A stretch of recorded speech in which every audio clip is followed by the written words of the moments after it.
V Bistriškem gradu se je danes začela tradicionalna, že 27. prireditev podobe bistriških domačij, ki povezuje bistriško podeželje z mestom Slovenska Bistrica in je namenjena najširšemu krogu obiskovalcev. Tudi letošnje dogajanje je zelo pestro. Tudi letos je k pripravi in izvedbi tega dogodka pristopilo ogromno deležnikov, ki se jim lahko tudi na tem mestu zahvalim. Tako to velja za kmetijsko svetovalno službo, kmetijsko-gozdarski zavod, poleg tega rokodelci, medobčinsko turistično zvezo, turistično društvo. Letos seveda 100-letnica čebelarskega društva so zraven udeleženi tudi oni. Kar se tiče samih vsebin, se pravi tudi letos gre za dvodnevni dogodek, petek, bolj strokovno usmerjen strokovni posvet, tudi potem podelitev za nagrajene kruhe, potice in ognjiščne potice.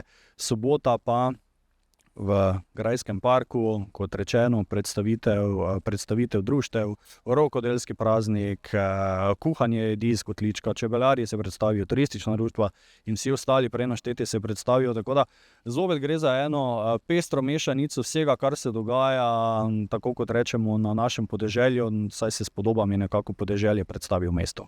Precej pozornosti je znova pritegnila razstava nagrajenih kruhov, potic in ognjiščnih potic. Nagrajencem so podelili tudi priznanja.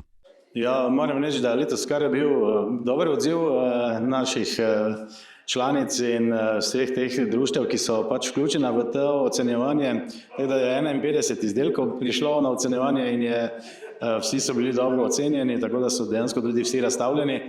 In seveda so gledalci vabljeni, oziroma so bili vabljeni, da so si ogledali te dobrote, ki jih pripravljajo vsako leto naše članice in seveda tudi okosli so lahko tule te dobrote, manjša degustacija tudi v razstavnem prostoru, tako da je bilo poskrbljeno za vse.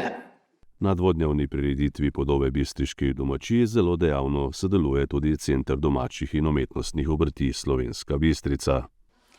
Ja, tudi letos sodelujemo v bistvu z dvema dogodkoma. Prvi je 6. festival Keramikart, ki se je že pričel in danes so z nami bistriški osnovnošolci, ki ustvarjajo z glino na delavnicah. Predstavili smo jim center, zdaj pa bodo tudi sami malo preizkusili, potipali glino in si ustvarili svoje prve izdelke. Potem popoldan pa bomo nadaljevali z delavnicami v okviru projekta Od materije do oblike, ki ga letos izvajamo v sodelovanju z društvom Majolika. Pridružil se nam bo tudi tradicionalni lončar Saša Žuman in v bistvu danes bo tematika predelava gline. Tudi nabrali bomo nekaj vzorcev iz lokalnega okolja in jih poskušali pripraviti za obdelavo, tako da bo zelo zanimivo.